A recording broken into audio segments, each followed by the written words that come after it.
白日不怕打更人。打更人，二发，严肃点。你可是许仙？说话。是我是许仙。那就对了，跟我们走一趟。啊，不是，二位大人，我没犯错啊。夜半不做亏心事，白日不怕打更人。哎！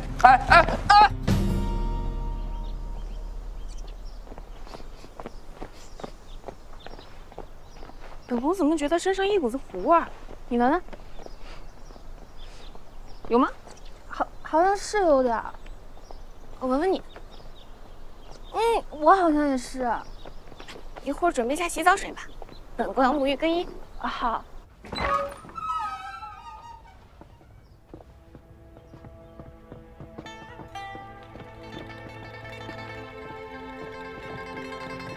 林安见过母妃。字迹潦草，文法不通，今日定是不曾用功。母妃，你看到这些只是草稿。前几日夫子还夸我功课认真呢。你这蓬头垢面、衣衫不整，成何体统？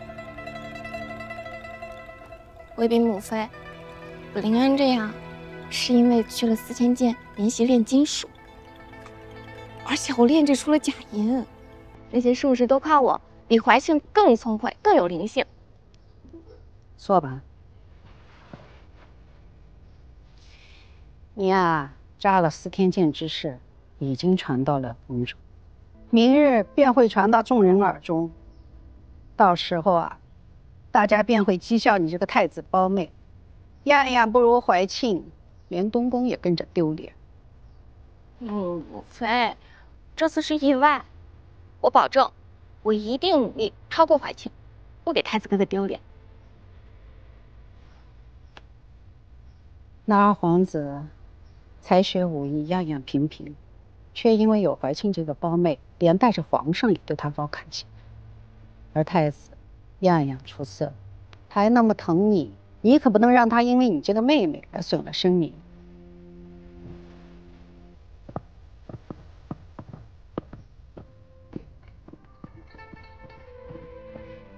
公主，那我现在去准备热水。公主，您手受伤了，奴婢这就去请御医。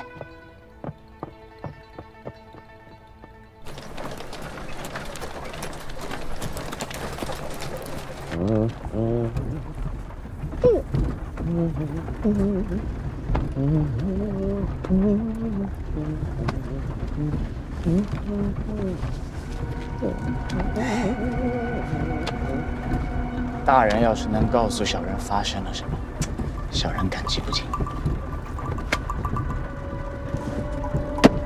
打更人呢，规矩森严，收贿超过10两，杖责50；超过50两流放，超过100两斩首。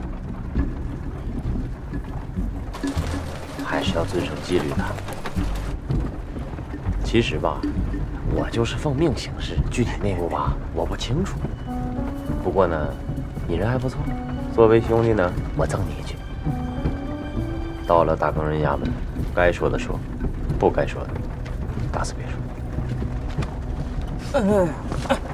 去。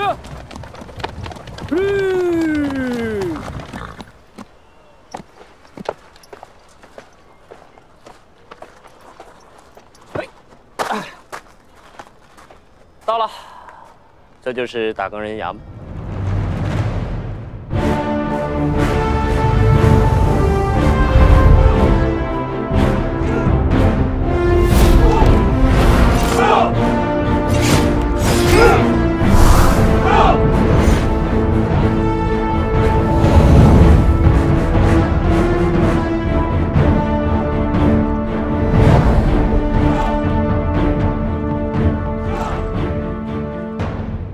去吧，自求多福吧。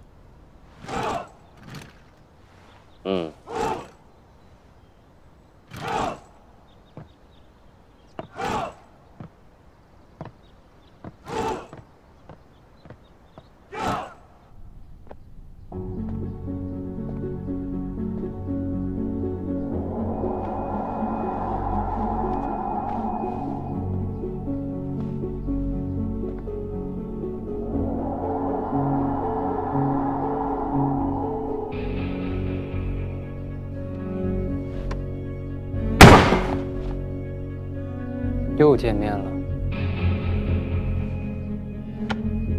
杨大人，坐。好久不见，杨大人。小柔，干活了。混账东西，都说了别叫我小柔。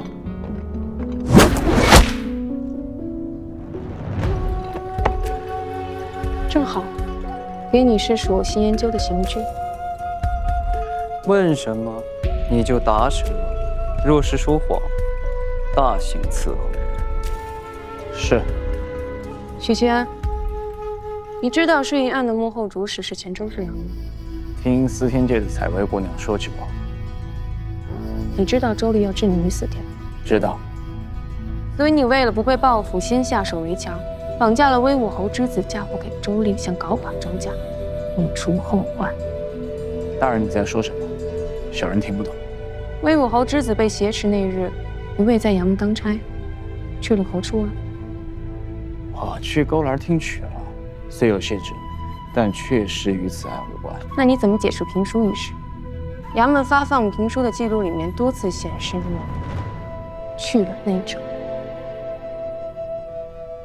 大人冤枉，小人从来没有去过什么内城，更没有在衙门里面去过评书。大人，你不会是搞错了吧？我进内城都是托人办的评书，手脚干净着呢，想诈我，你还嫩了点。小柔，我不是告诉你了吗？碰到真正聪明的人，你这个水平不够看的。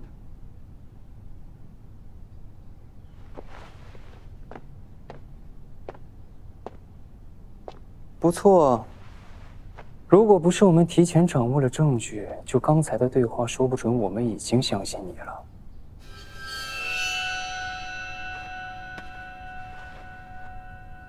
3月初时，许西安自云麓书院返回，途中遭人跟踪，疑似州府的人。当晚吾等惊退州府刺客。3月11，许新年与许平之与女眷至云麓书院避祸。当日，许七安进内城入教坊司，化名杨林作赠福箱。随后与许家父子在教坊司前购轻举。3月16，早间你去了趟勾栏。在雅间内将歌女小蝴蝶与小海棠迷晕，然后去了周丽私宅，用未知手段掠走了私宅4人，最后与御刀卫许平志伪装成车夫，驾车冲撞威武侯庶子，用同样的手段将他掠走。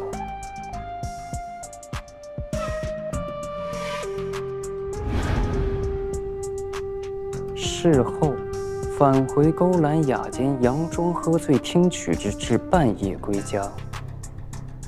构陷户部侍郎，劫持威武侯庶子，2罪并罚，足够满门抄斩。为什么打更人会跟踪我？我只是个快手，这不合理呀！等等，他们目睹了全过程，却没有阻拦，这是为什么？你还有何话要说？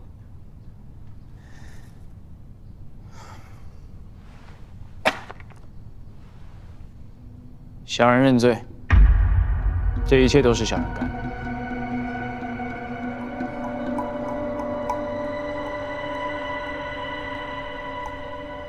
不过大人请放心，我一定守口如瓶，绝不向旁人透露半句。你在说什么？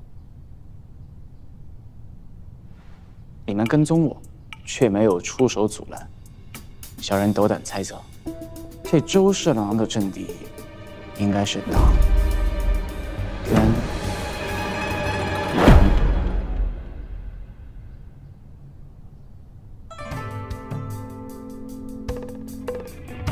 哼，我跟你说了吧，他很敏锐。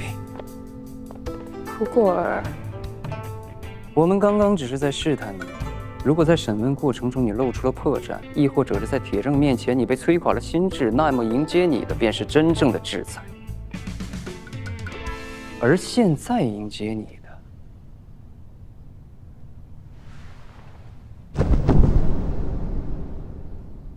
是打更人的邀请。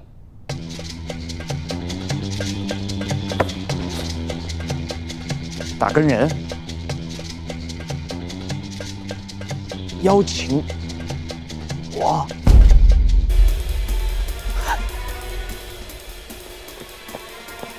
殿下，许七安已经被打更人带走。没错，是长公主推荐的你。长公主怀庆，公主驾到！是她？公子请。她为何推荐我？我们只是奉命行事，你若有疑惑，可以去问魏公。当然，这只是其中一个原因。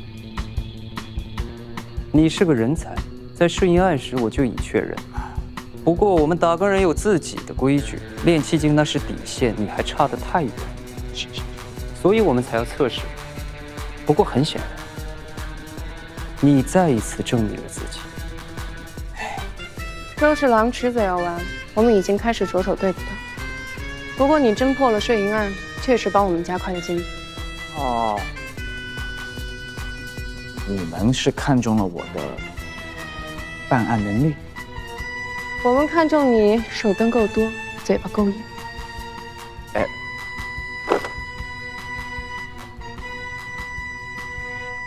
小柔，按照之前的约定，人归我了，还请给我们两个单独沟通的空间。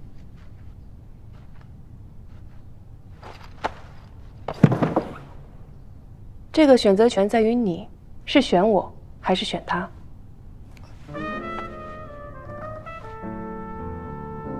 我们两个都是金罗，权力不相伯仲，但他这个人只知修炼，根本就没空管你。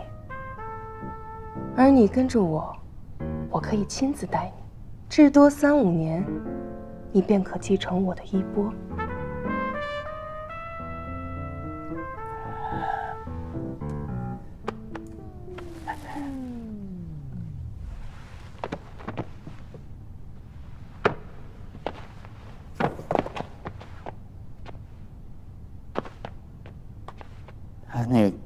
感谢抬爱，不过当初税银案的时候，是杨大人给了我将功补过的机会。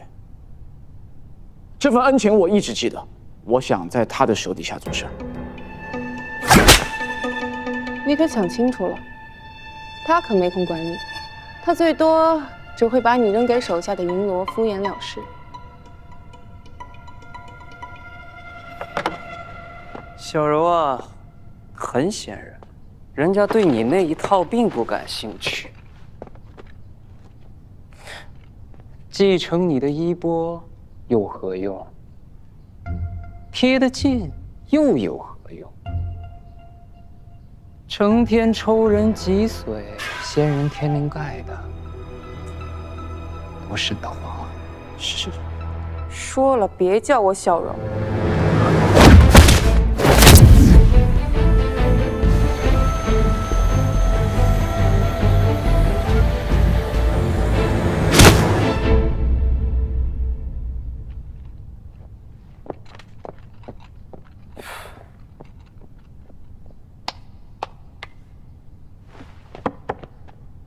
坐。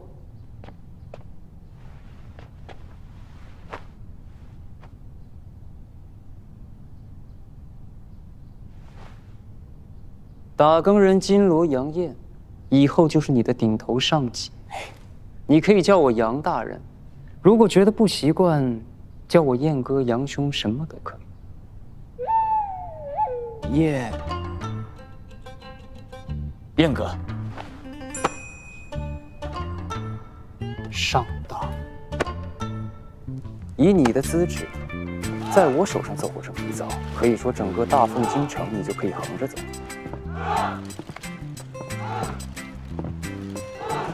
至于打更人的主要职责，监察百官，守护京城。更具体的，你以后慢慢了解。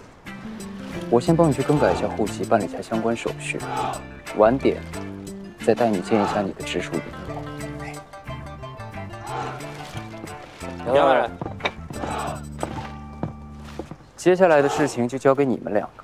顺便带他了解一下打更人的基本情况。是。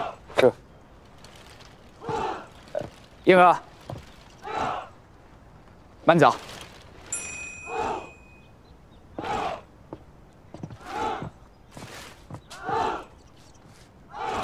风听风，刘广孝，哎，你可以啊，这进来一趟成同僚了。这今后啊，就多靠二位大哥照拂了。跟着燕哥做事呢，还算挺轻松。不过坏处就是你可能会被分配到春风堂，跟我们一样。春风堂，有什么不好吗？没什么不好，就是做事的时候吧，得谨慎一点。怎么又飞了？我们站得高一点，让你看个仔仔细细，听得明明白白。你不恐高吧？哦，不恐高，甭过急，不用急，不重要。好，看，在我们打更人里呢，最底层的是这白毅，没有编制，干的就是端茶倒水的杂活。白毅之上啊是吏员，负责登记造册、整理文书。这个呢就是童龙，是正经的打更人。无论是日常探案还是缉拿查，我们都是冲在最前面。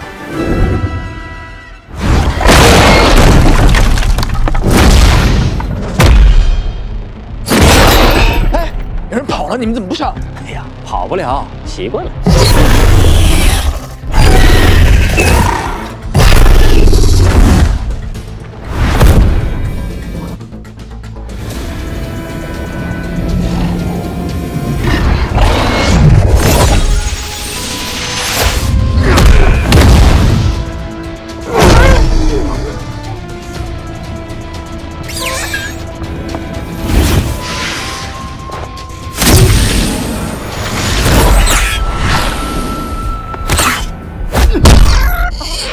这个是银罗，享受百户待遇。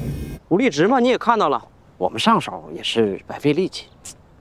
哎，这银罗之后啊，就是金罗，是最高层次的职位。整个大鹏城里只有12位金罗，直接听命于魏公。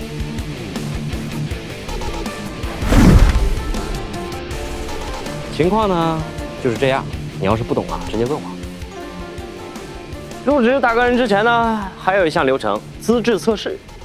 资质测试，对，测试的内容呢，魏公钦定的。设立的流程分别是智力以及问心。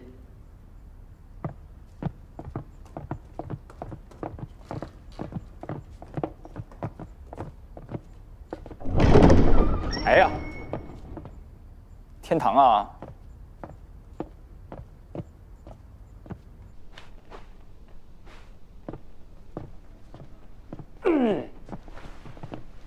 宋大人，杨大人吩咐过了，他要我们亲自测试。你呢，现在是炼金境，力就先不测了，直接测智吧。我们手中的锦盒，一个是空的，一个里面有东西。你可以选择我们其中任何一个人进行问询，但只能问一个问题。我们一个人只说真话，另一个人只说假话。你有1炷香的时间去思考，但我们不会给你任何提示。魏公呢，虽说这是小游戏，但是猜中的人呐极少。虽然我事后无头，但是也过了1炷香的时间。据说只有金龙大人们才能在20息之内参透此路。好，我尽力一试。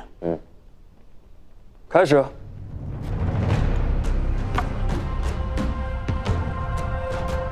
如果你是他，你会告诉我什么？没有东西。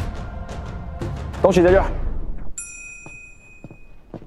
多久3息。上楼，下一关。这第2关呢，问心关。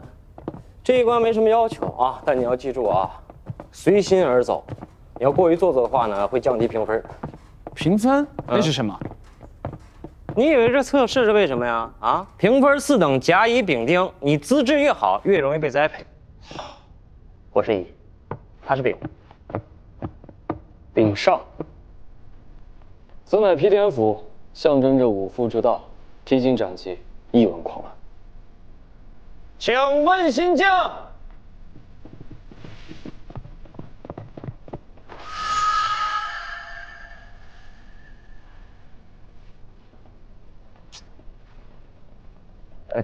这魏精进上问天地，下问本心，他内心追崇的是武夫之道。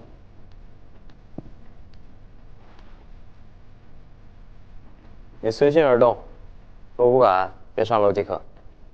走。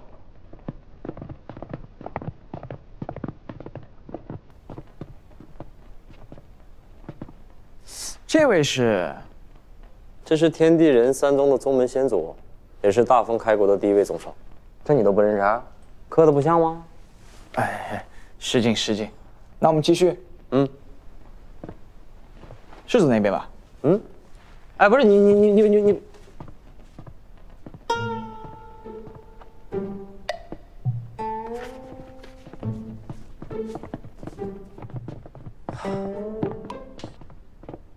想必这位你肯定也不认识吧？请介绍。此乃亚圣之下。亚圣呢是云路书院的创始人，也是书院的一品强者，毕生以博学之士为天下学子传书教授，明理立志，为百姓造诣思想，坚持以学为本的理念先人。这个红匣子里装的，便是亚圣刻刀，也是云路书院的至宝。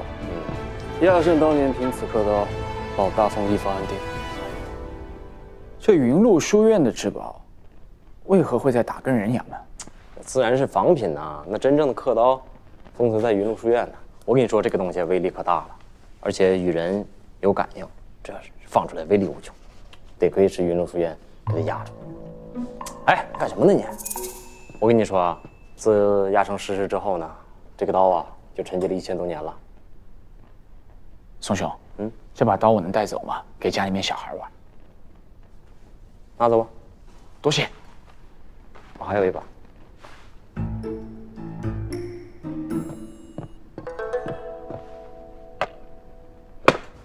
宋兄，你看这就我一个人了，我们还继续吗？你这不还没跪拜呢吗？哎，要不大家伙收了吧？我这个人啊，没这个习惯，除了自己父母，玉皇大帝来了，我也不见得跪。有骨气。魏公当初设立这问心观的时候啊，嘱咐过，倘若有人过4关而不跪拜，那必定是十恶不赦之徒，理当逐出打工人，凌迟处死。凌迟啊！当然，如果你要是有这想法的话呢，我们也不勉强啊。广孝，叔公。哎，二位大哥啊，再给我个机会，我试试，我可以的。楼上啊，楼上，我现在去。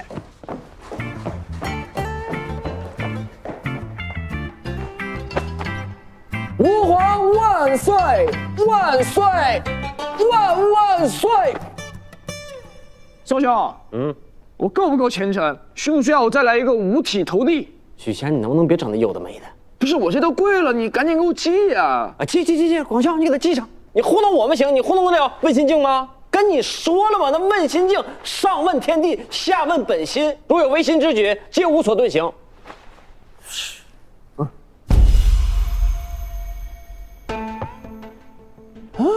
什么情况？我跪了呀！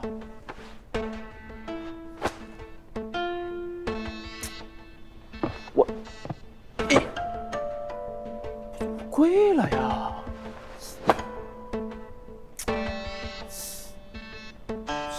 不，我咋那么能装啊？那谁知道你咋那么装呢？徐仙，你看我来，看。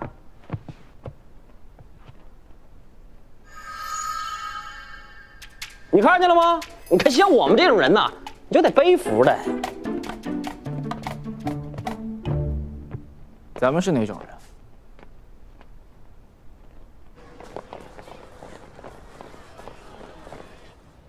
阳光明媚，万里无云，在这里看风景，不比在里面看书有意思。是啊，现在能看的书是越来越少了。我听闻司天监近来得了一本蓝皮书，上面记载着天地万物的本质，甚是好奇啊。说来也巧，此书的著作者正是许七安。那个新晋的铜锣许七安？正是。此人已被我收入麾下。义父，这个人给我吧。小柔啊，你素来独行独往，今日这是为何呀？魏公真是明察秋毫。小柔平日看上去与世无争，但只要我杨艳想做什么，亦或者想要什么人，她就会像现在这样，不受控制，不分青红皂白，也要与我一争高下。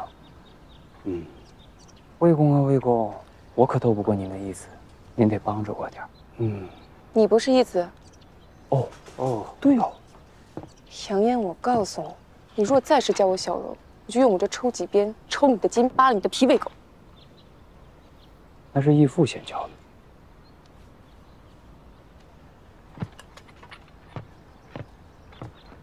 义父自然可以叫，但你不配。义父，您看啊，他果然是在针对我。魏公，这是新晋铜锣的资质测试结果及户籍，请您评判。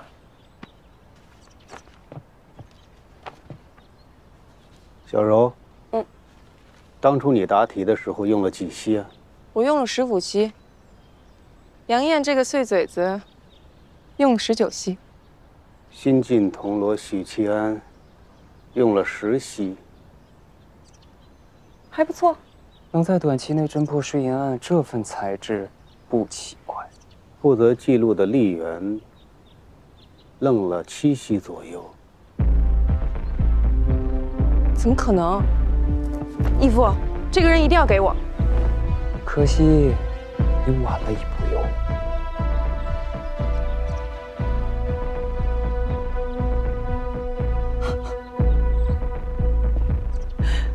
4层前皆未下拜，真是狂妄至极。这个人我不要了，杨金罗，还给你。义父，如此十恶不赦之人，该如何处置？人现在何处？负责测试的铜锣带他去了第6层。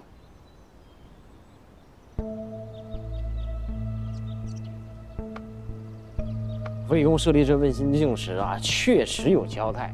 那说呢，如果有人过4层而不败呢，那就是十恶不赦之徒。但是魏公还留了最后一次机会，那便是设立了第5间房。但那间房啊，从来没有人进过。你呢，算是蝎子拉屎，独一份儿。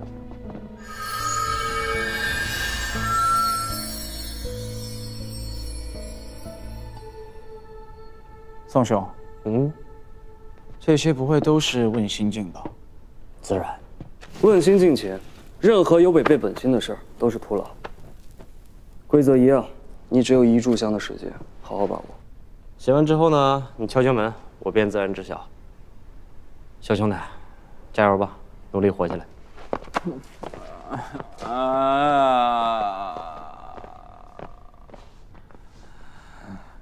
杀尽敌酋100万兵，腰间宝剑血犹新。归来手持黄金锏，满朝文武未敢言。完了，看来魏公是想做权臣，但我对权力毫无兴趣。我只是想找个地方过几天平平淡淡的生活。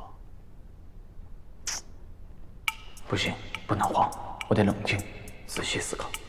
打更人的职责是监察百官，魏渊这首诗同样有尽忠报国、威压百官的意思。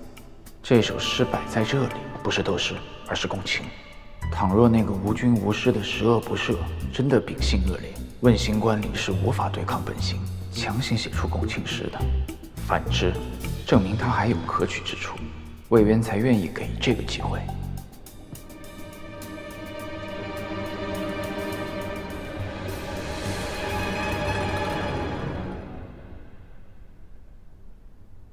既然你要共情，我便与你共情。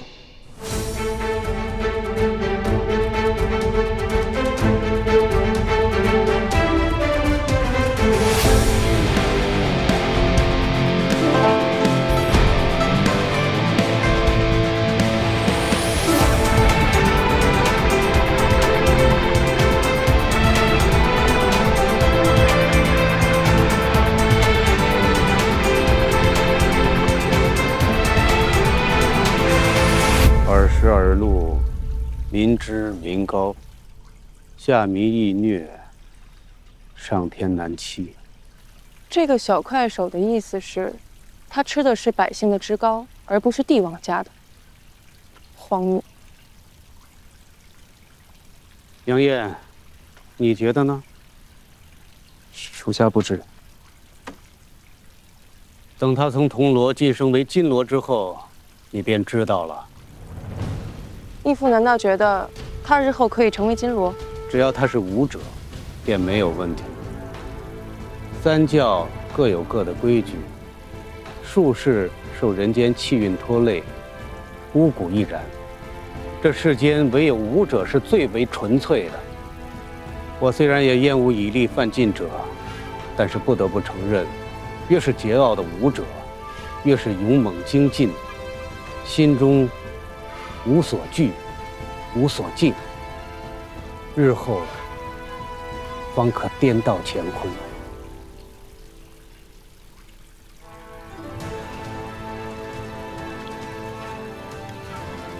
桀骜不驯是武夫，胸怀天下谓之侠，侠之大者为国为民。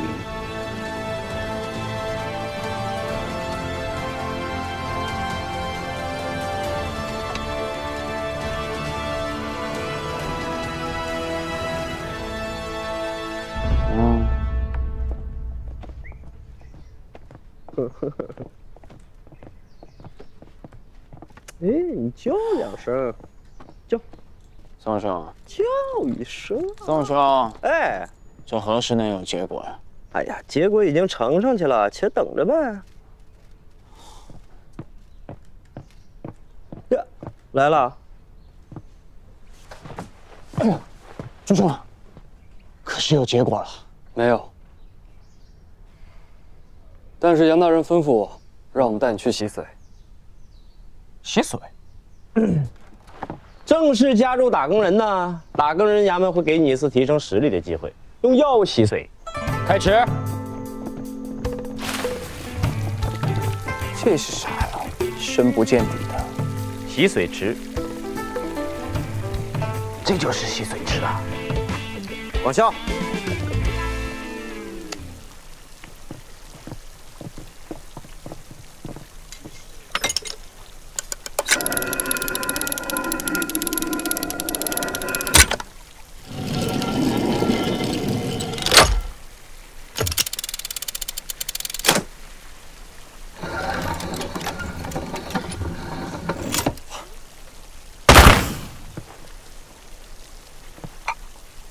洗髓液150两瓶，直接帮您开了。哎，不是，等会儿，朱兄，我没带这么多钱，不，我也没有这么多钱，你怎么就到了呢？你们这强买呀！我们也没钱呐，我们一个月才5两银子，你以为我们愿意当打更人呐？我们都是还债呀，我们都倒进去了，你自己看着办吧。我不洗，你们爱谁谁洗，这钱花不了1两。逗你玩的，各堂自负，这算是给新人的见面礼。差不多了，许七安，别害羞，把衣服跟鞋子脱挺快呀！来吧，来。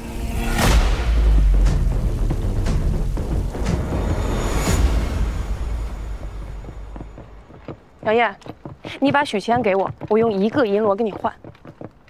你当我傻吗？银螺易得，甲上难求啊！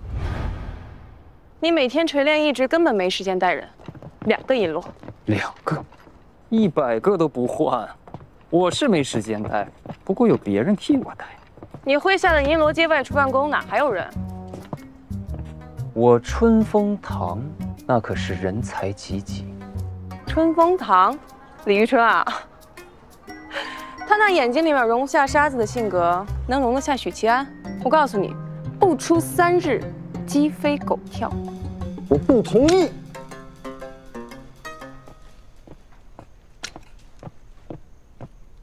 李玉春，我告诉你，这可是个假上，你必须帮我收下。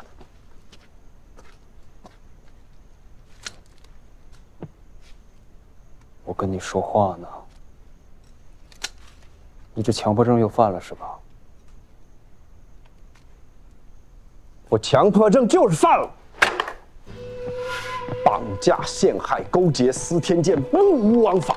此等品行恶劣之徒，即便是假上，我也容不得他。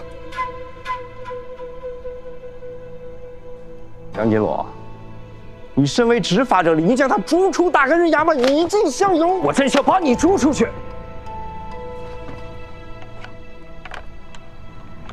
不如这样，就一巡，一巡过后等张银罗回来，我马上把他转走，可以吗？一天也不行。吕春，你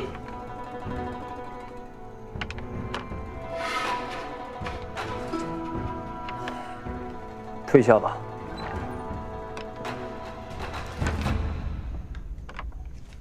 吕春，你可真行啊！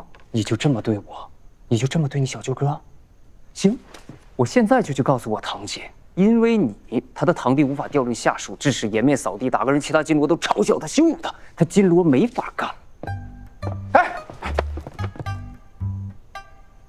衙门里的事情，你把莹莹扯进来干啥子呀？我怎么不能扯呀？她是我堂姐，她的弟弟被她丈夫欺负了，她不得站出来做主吗？这2天他正在跟我唠情绪，你去了不是火上浇油？我家我还咋个回了？还回什么家呀？你吕春刚正不阿、铁血真汉子，要家干什么？别要了，我们打更人秉公执法，什么儿女情长，什么老婆热炕头，通通都不要了。呀，你这有违我做人的原则嘛？你这不能公私不分啊！你这，哎呦，不要。咋个风嘛？你说，通通都不要了。好，我答应你啊，就允许。我就说嘛，我姐夫是一个通情达理之人，我堂姐能跟你是8辈子修来的夫妻。走，跟我去见见你的新下属。哎，等，又怎么了？有个线头。说你这个强迫症该治了。走。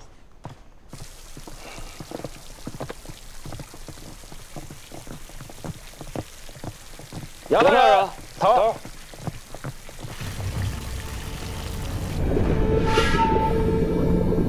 怎么样了？回禀大人，刚进洗水池，这会儿应该在运转第1个周天。既然这样，我就先回去了。洗水液的钱算在你账上啊。等等，又没有什么公务要办，急什么？洗水液入体运转周天，少说也要10几个周天才能起效。你难道让我一直等到起啊？我的时光也是青春，好不好？就你还有青春呢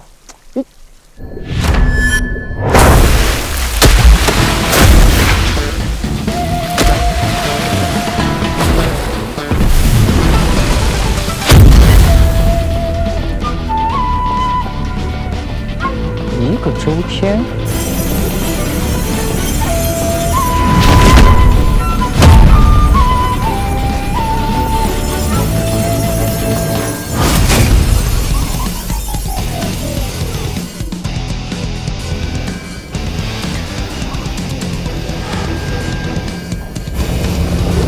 这就是练气劲。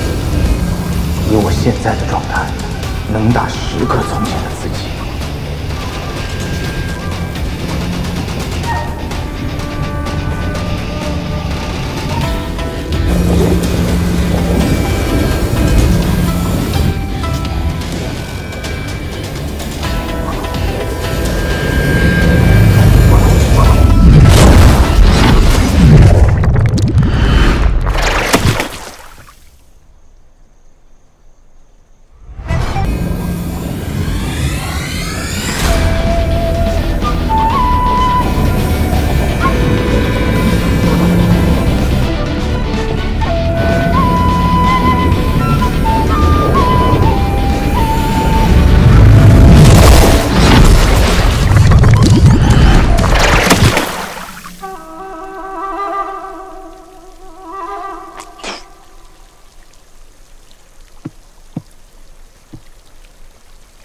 就跟你说嘛，平时多练练功。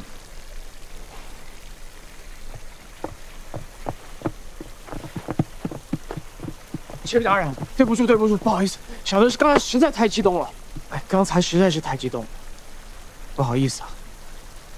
许七安，杨大人，这位就是你的直属上级李玉春、李云龙。属下拜见李云龙。大凤飞虎队，啥子飞虎队？做得不错，下班别这么干了。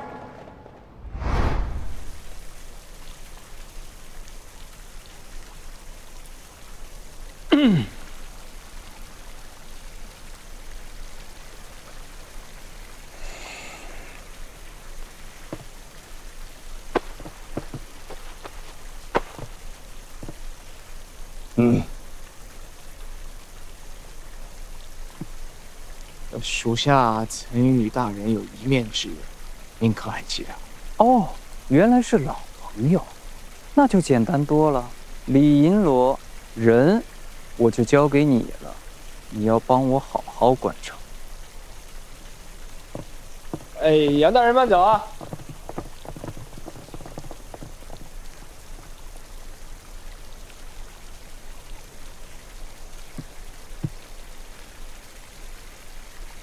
李大人，您当时在执行公务，那威武的身姿，第一眼就彻底把我给征服了。如今能有幸拜在您的麾下，三生有幸。我咋个不记得？您不记得很正常，贵人多忘事。不过当时我确实是王乘口舌之令。在我手下做事，要做到无愧于心。但凡让我发现你有什么不轨之举，无论你是何种身份、何人举荐，我定会依法办事，绝不饶。是。好。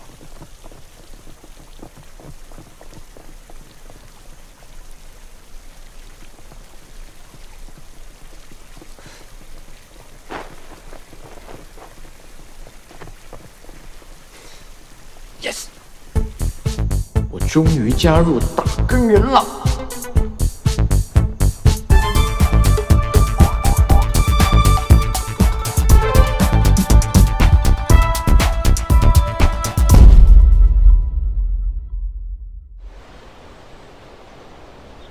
殿下，魏公方才差人送来了许谦的资质结果，请殿下过目。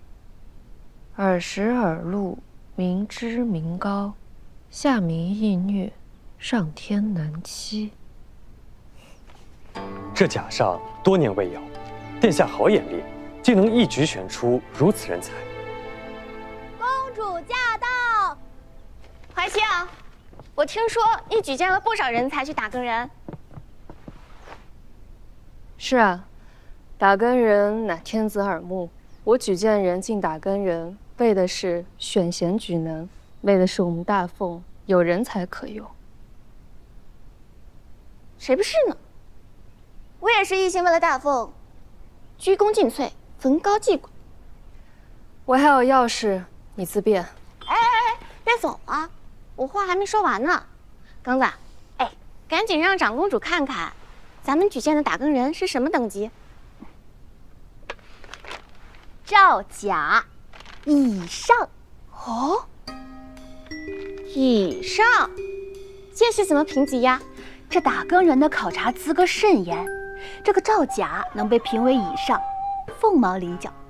这人如其名啊，假以时日，定能晋升为甲等。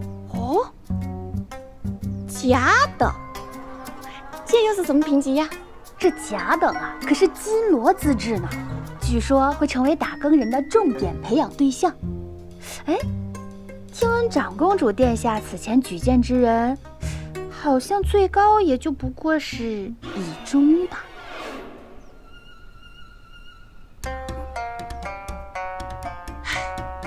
原来如此，没想到本宫随手一举荐，就给打更人输送了此等人才。不知道怀庆公主这次举荐的人里面有没有超过以中的？给我看看。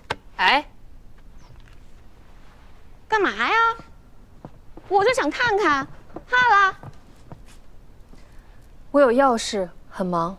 我也有要事，我就看看，不耽搁你。啊，太子驾到！太子哥哥，怎么在此吵吵嚷嚷，还不快回少阴宫？听闻怀庆举荐了一人才去打更人衙门，我就想看看，到底是什么样的栋梁之才。怀庆，此人资质如何？可否一观？皇兄若无他事，怀庆先行告辞。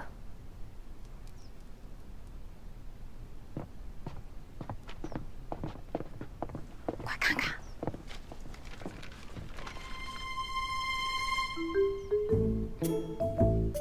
怀庆眼光果然独到，此等人才，竟被他招至麾下。许呀，哎，李安，李安，你怎么了6条，打6条，不妥不妥啊！哎，官牌不语真君子。你可知麻将是讲究技法的，每副牌有他自己的。你去读你的书去吧。麻婶，你肯定得输。哎，大哥，你怎么回来了？大哥想你了。我还没封侯拜相呢。好办，大哥帮你啊。京城太危险了。哎，既然危险，一家人更是要整整齐齐，砥砺前行，相濡以沫。来，帮大哥拿一下，来。哎，还有皮鞋呢。哎呀，来，大哥送你个东西。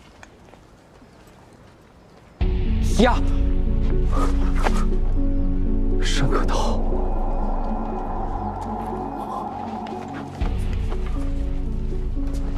大哥，你怎么把它偷出来了？若是被发现了，可是株连九族的死罪。啊，我可没碰啊。假的，为了让你好好读书，激励一下你。吓死我了！我看看，做的还挺像的。哎，叔叔婶婶呢？回来没有啊？这许久不见，甚是想念。回来是回来了，听说你要走，他们不会去找我了吧？哎，我说你也不瞒着一点，这么大个事儿，长辈们急坏了怎么办？这个你说的倒没错，他们确实急坏了。不懂事！100两怎么样？家具全送，您要喜欢，我现在就帮您搬家。小院儿帮您翻一下，种点花花草草，多好啊！是，您别看这是偏远，但是位置好呀。一出门，哎呀，东市；一抬头，哎呀，桂月楼，吃喝一应俱全的。旁边左转那就是私塾，私塾老先生跟我熟得很，我打声招呼，回头您好好求学，我也方便。可说呢。80两，哎，50两怎么样？哎，您倒是还个价。什么小破院，白送这么贵？倒贴行吗？回来吧，什么玩意儿啊！这都第几波了，夫人怎么办呀？忙活半天，40的，明天再忙活吧。行，反正那小子也回不来，时间咱们有的是。马上就不多了。这事儿我想你是误会了，我们没想卖你房子。哎，我们是租。你说你也不回来，那房子空着也是空着，对吧？租出去多好呢。叔叔婶婶，你们可真是……嘿，有吧？是误会，话好说嘛，你误会。很会说，一家人啊！我这一走，你们就卖我的房子啊？这个家是不是容不下我一点？容得下，还卖不卖？不卖，不卖。不是卖，是租。行吧。突然有点饿，是怎么回事？饿了，我去厨房看看有什么可准备的，接风洗尘。哎，对，我去给你弄酒，好酒啊！这就完事儿了？干嘛？上进屋，快去！哎呀，快点帮忙去！我又不会做饭，关我什么事儿啊？哎。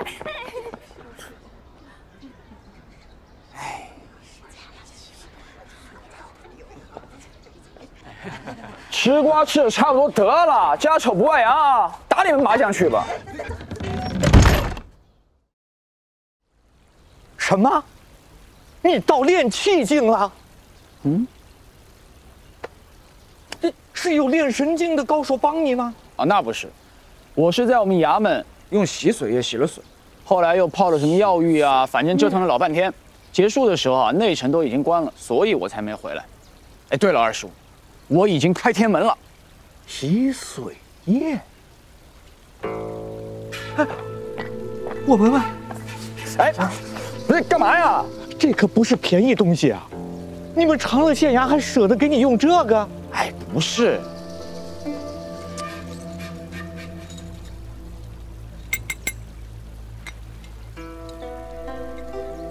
打更人？你加入打更人了？这是怎么回事啊？哎，其实啊，是长公主推荐了我。长公主？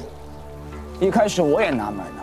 我是之前在司天监和她有一面之缘，难道是因为当时我给她让了道，还是因为我潇洒不凡，人见人爱，花见花开？那日你在云麓书院做劝学诗时，长公主也在，她看了你的诗，十分欣赏，应该是那个时候便留了心，有了招揽之意。哦，可惜了。原来是看中了我的诗啊！但是你要小心，大哥，你要小心了。长公主心思深沉得很，她不但在云麓书院求学多年，而且与魏渊算是半个师徒关系。她棋艺高超，推荐你进打更人，绝非随手落的一步闲棋。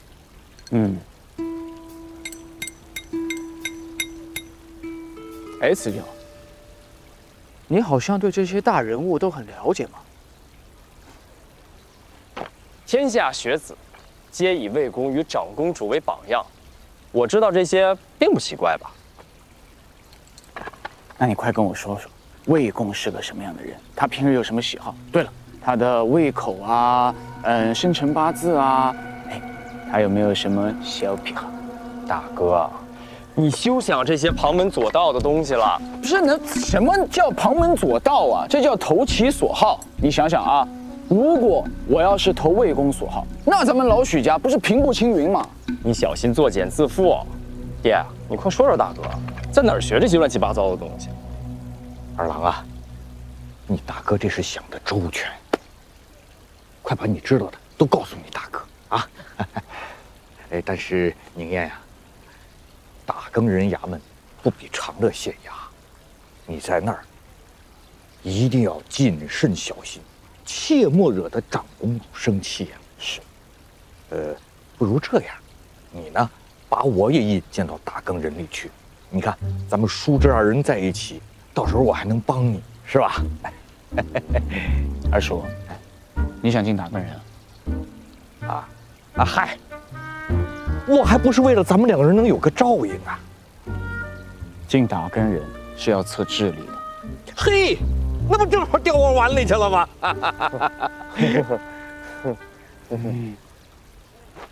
二叔啊，听清楚啊，我一只手有东西，一只手没有东西。你呢，可以随便问我们几个问题，我们一个人只说真话，一个人只说假话。开始吧。什么假话？大哥是跟你打个比方。对。比方什么？二弟啊，我们还是聊魏公吧。走。哎，还没开始呢，你俩跑什么呀？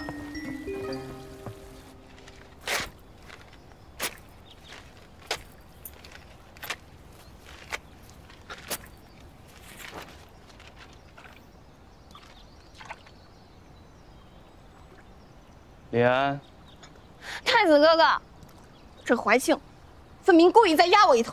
我看分明是你挑衅在先，他倒是处处为你留有余地。谁稀罕？公主请用。吃什么吃？气都气饱了，拿走。公主，这是太子殿下专程给您带过来的。慢着。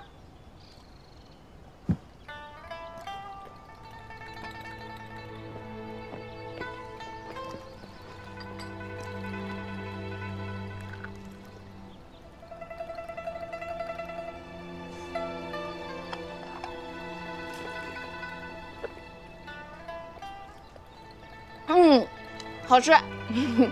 比御厨做的还好。太子哥哥，你也吃。你看看你，哪里像个公主，就是一个长不大的孩子。对了，明年便是皇祖母的8旬寿诞，父皇向来以孝为先，十分重视此事。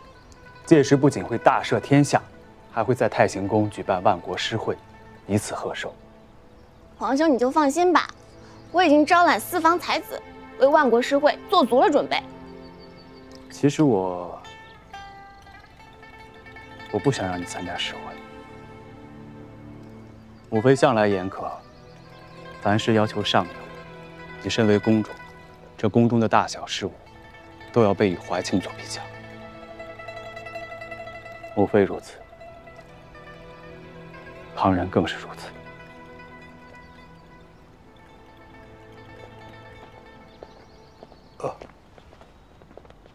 殿下，可还顺利？帝安不谙世事，遇事难以克制。若他真的执意参加诗会，还不知会惹出多大的乱子。殿下晓之以情，临安公主定会改变主意的，不然再传出昨日司天监之事，真是落人笑柄，贻笑大方啊！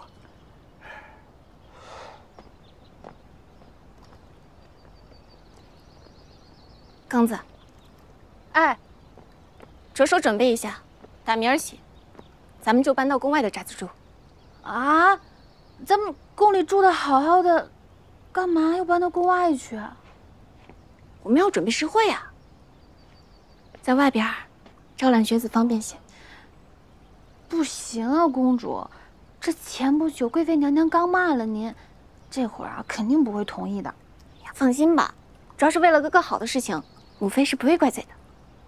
可是，太子殿下刚刚不是不想让您插手诗会之事吗？他撒谎，那些话只是安慰我的。其实他心里特别希望我这个做妹妹的能够帮太子的。真的吗，公主？当然了，我俩是亲兄妹，他心里想啥我还不知道。再说了，只能哥哥帮我，不能我也帮哥哥一把呀。这事就这么定了，打明儿起，咱们就广纳4方才子，尽力准备诗会。可是别的皇子皇女他们年初就已经在准备了，我们现在才着手此事，这恐怕4方才子都已经被招走了。放心吧，咱先找找看啊。啊，对了，这个牛乳雪花膏给大家分了吧。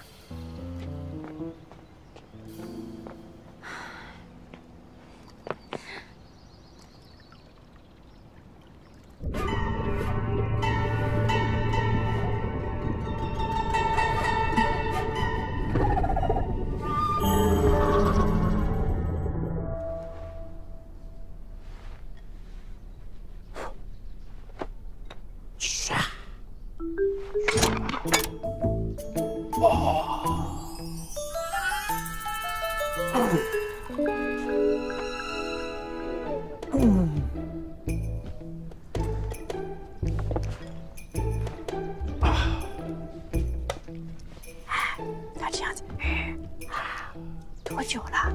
不知道。天亮时我做早饭，大哥就已经在这儿了。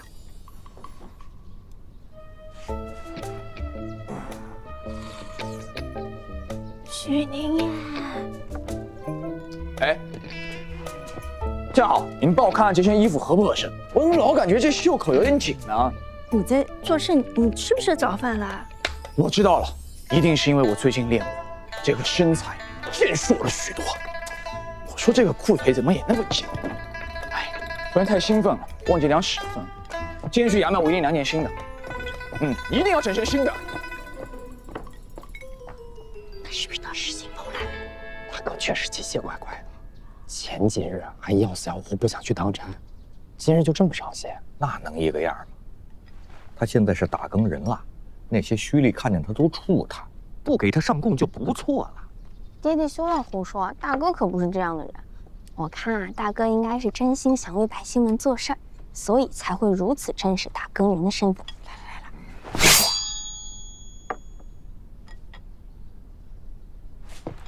哎，你们帮我看看，我老觉得这个刀和我这个衣服不是很搭。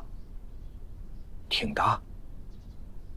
那行，打更人铜锣许西安，当值去了。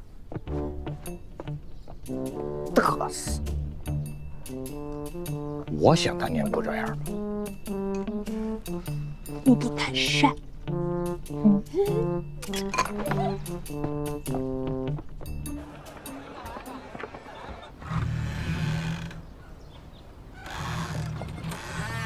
快走快走！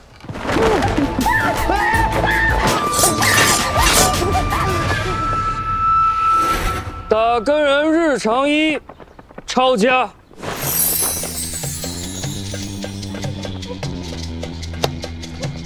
在大凤境内，无论高官大贵，只要触犯律法，打更人皆可逮捕，后续通报。所以总有人说，夜半不做亏心事，白日不怕打更人。打更人日常二，行审。打更人善用鬼术，这既是查情之术，又是取证之法，也是缉捕之计。官员被捕，打更人可奉命执法审问，旁人无权插手干涉。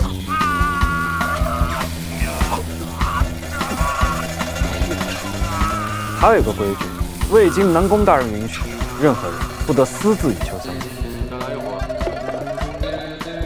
打更人日常三，监察百官，搜集情报。大凤境内，任何一个人都可以是打更人的眼，是打更人的手。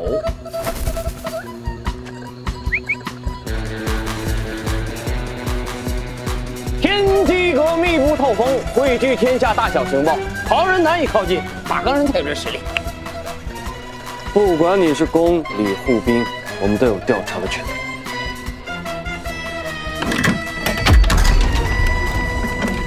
这是大凤最厉害的情报网，不间断的搜集、整理线报，最后汇总分析。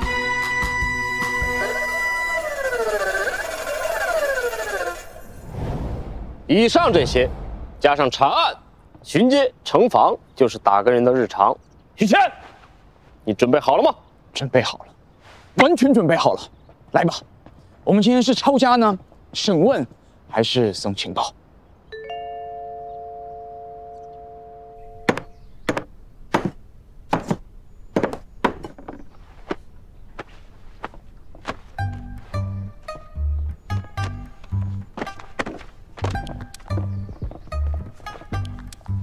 哎，孙勇，初来乍到，先好好看看之前堆积的卷宗吧。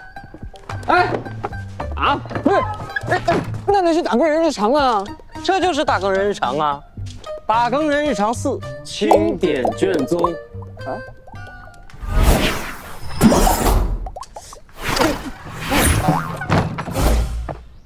哎，小兄，我话没说完呢。锁死了已经。哎，小兄。哎，二位啊，商量商量。我这刚来，你们就把我关了，你们于心何忍啊？商量不了，口儿吩咐的，就让他看卷宗，哪儿都不准去。头儿，这不太好吧？有什么不好的？他跟我们就不是一路人，不想干就死光。好。哎，我明白了，头儿肯定是误会了。哎，等会儿，你们放我出去解释解释。你误会了，他没误会你，他是针对你。啊？哎，不是，相信我，出去解释。小心手。来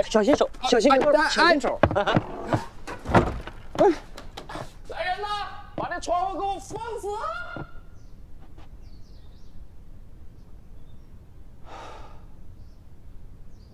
大风不值得。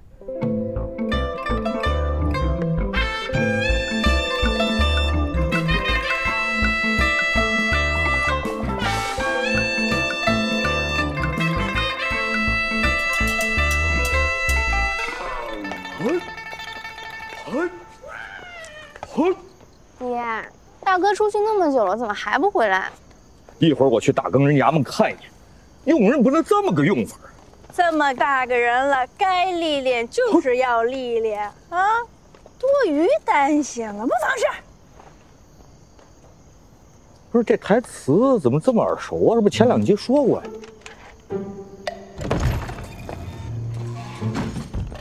你看，你看我说什么来着？这可是许七安家。哎，是。奉圣风之令，送许七安及其卷宗是吧？偏远。啊，进来吧，快进来！赶紧，这是什么时辰了？左，这边拐进去就行。来，叫喝口水。这里走，一会儿给你们上茶。时辰不对，还有一东西啊！哎呦，关门嘞，小心啊！哎呀，好嘞。忘了这个了。之前我们家门窗都已经钉过了，但是最近呢，这小子功力见长，你们看看，需要哪个地方还要再来2锤子，你们自个儿去弄2下。你是他亲二叔吗？如假包换呀！看得出来哈。不过呢，这是您家，还是您来吧。那行，那我来啊。真不来2下？真不来？那行，我弄去。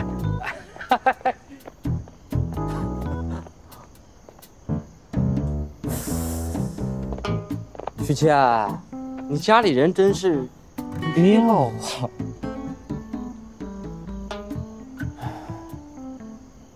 大风不值得。什么？十皇子也在为诗会寻觅人才？那小东西才9岁。国子监呢？国子监去了没？别提了，公主，这国子监的才子啊，被7皇子招揽了；这知雅轩的学子呢，被4皇子收过去了。刚才我正要去明德斋，结果碰上8皇子的太监，也来找我们才子。那可怎么办啊？云麓书院，去云麓书院抢怀清的人，去过了，被拒绝了。他们答应了。那人呢？奴婢没让他们来。奴婢看了他们写的诗，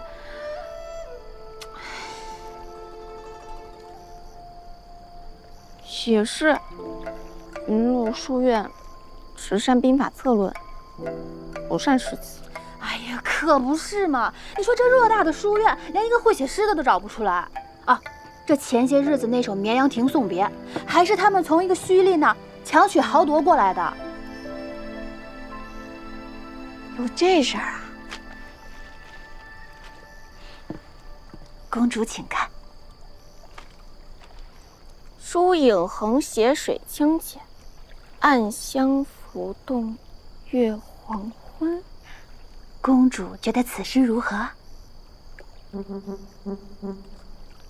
此诗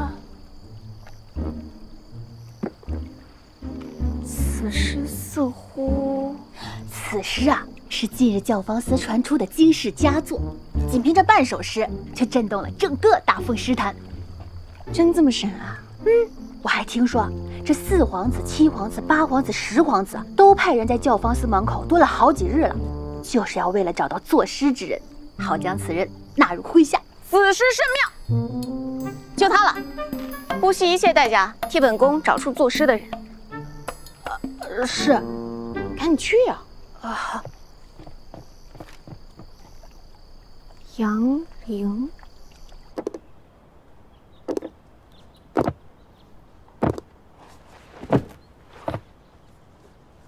都看完了？哎，这是何物啊？此物名为便利贴。我呢，把每一封卷宗上面的疑点以及个人的想法，全都写在了便利贴之上。这样一来啊，不仅保证了这个卷宗的面面整洁，二位大哥日后翻阅起来也更加的方便啊。有想法啊？宋兄啊，你看我这卷宗也看完了，衙门里面的规矩我也熟读了很多遍了，所以我们是不是可以执行公务了？啊，行。哎，广孝啊，我们有公务吗？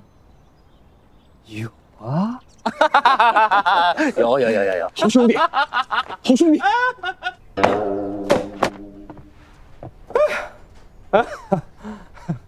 你搞我，怎么么说搞呢？好兄弟嘛。好，那这是什么？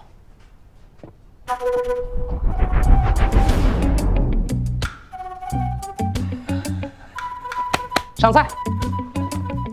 这是下一轮，这是下下轮，这是下下下轮。哎呀，看一轮又一轮，兄弟们留心脚下啊！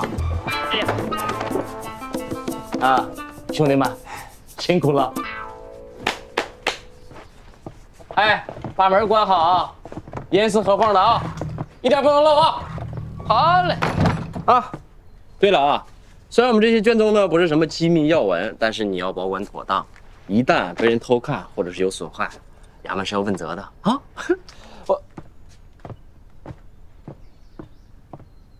宋兄，宋兄啊，宋兄。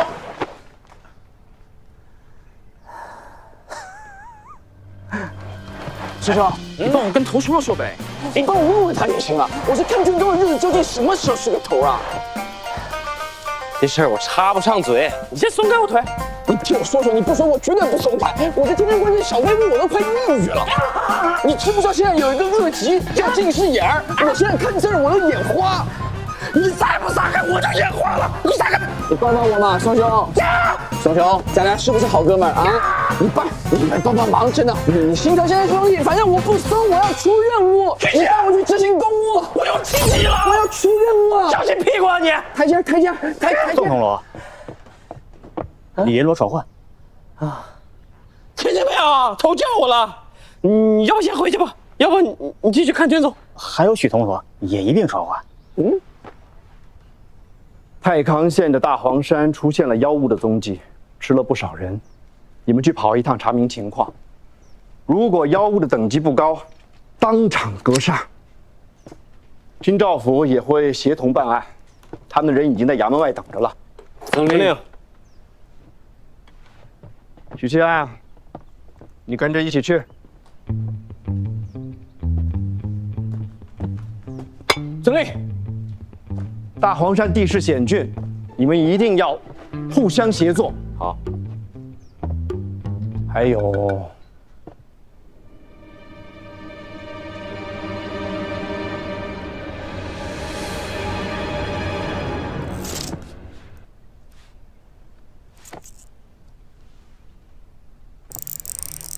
佩刀往上提2寸，铜锣往左挪1寸。去吧。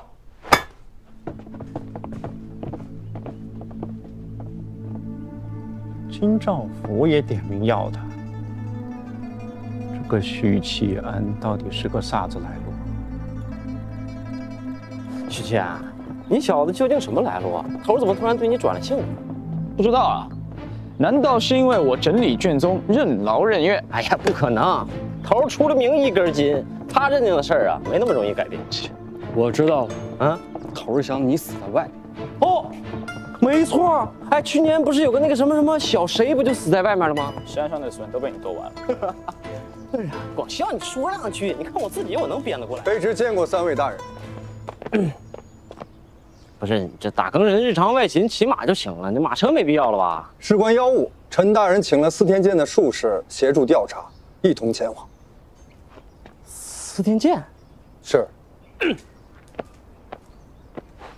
打更人铜锣宋廷峰见过各位司天监的大人们，久闻各位大人个个风姿卓越，今日与各位大人一同办。别跟我这有点坏点儿啊！许仙，别磨磨唧唧的，快点！哦，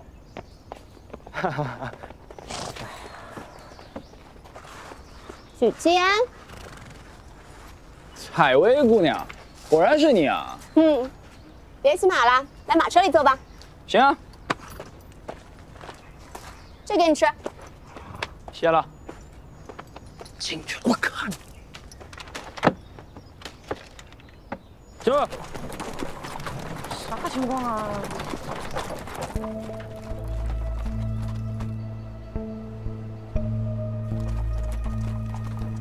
所以是因为你，头才让我出来执行公务的。也不全是，是杨艳告诉我的，说你已经加入了打更人，如果要与打更人打交道，最好捎带上你。杨金罗，哎，我还好奇呢，你怎么突然就加入打更人了？哎，你说他怎么认司天剑？害怕了？哼，我不怕。他背景这么硬，你给人家穿小鞋，不害怕？你话可不能这么说，你不也跟我一起吗？我请他吃过饭。哎，先说说你吧，摄影案不都结束了吗？你怎么还跟着金兆府那帮人混？说到这我就来气。这陈汉光将摄影案的功劳全归给了我，说是我发现周之郎龟坑国库，那不挺好的吗？好不好啊？一下开了金口，说我有破案之才，叫我留在京兆府继续追查摄影案，直接将摄影全部追回为止。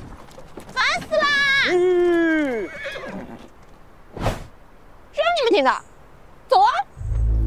就，哎，你说他俩关系怎么样？他俩同乘一车，你说，这咱跟杨金罗、南宫金罗都同乘一车。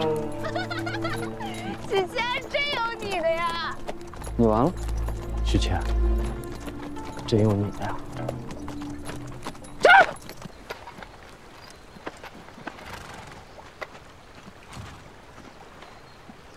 哎呦，许兄，这事怎么能你干呢？我来。我来晚了。哎呀，许兄啊，这奔波半日，饿了吧？我不饿。不，你饿。你拿了，拿了。宋兄啊，你这是我那么前些日子从你这儿拿了点银两吗？我现在正好手头富裕，我就想赶紧还你。啊？我何时借过你银两？回忆回忆。哦，是那次啊！想起来了啊！哎，我这天天看卷宗的，这银子也没处花呀。有处花呀，你就花，我帮你看。这么多啊？啊，你看得过来吗？看得过来，我主动跟头神请，好不好？哟，人插上手。许兄，你的事儿我必须插手，我责无旁贷。你在哪儿？回答我。你这是做甚呢？啊，没什么。这银子晚上请兄弟们喝酒吧。好。太康县北边的大黄山，主峰高1000多米，山脉纵横10几公里，山内藏着许多石灰岩，养育了成百上千户灰户。从今年年初开始，在大黄山附近的水域发现一只妖物，这妖物经常上岸吞食活人，已经有不少灰户命丧于此。这妖物作祟，县令知情不报，当地灰户依旧上山采矿，所以才酿成惨案。直到几个商户途经此地，才将此事告给了衙门。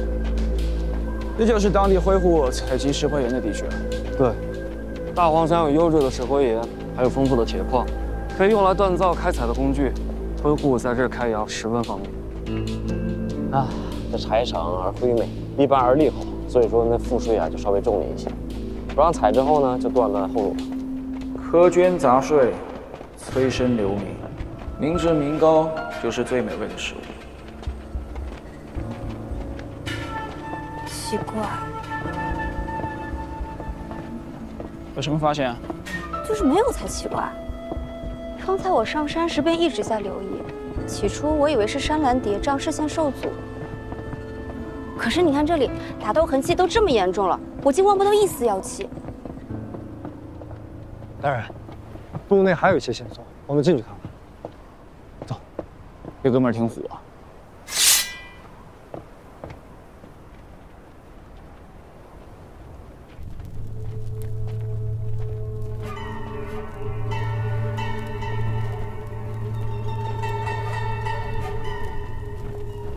慢点。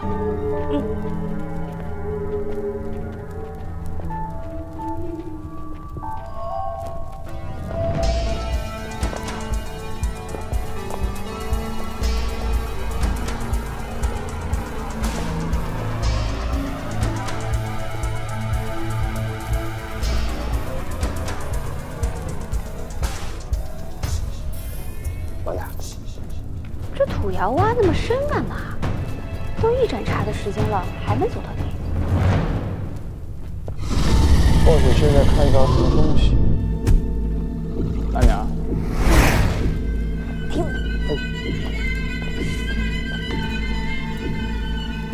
你究竟在哪儿？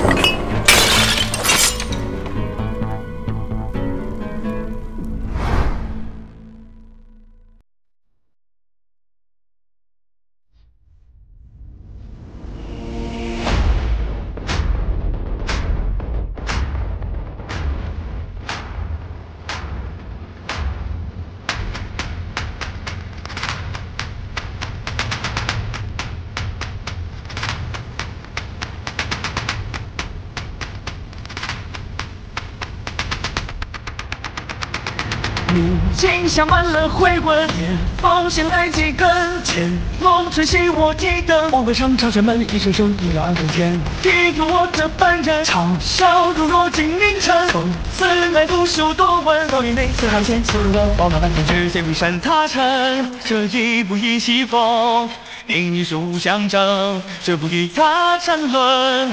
小鸟人不都恨，笑那个路人。唯若要我黑白不分，黑路真属我能走。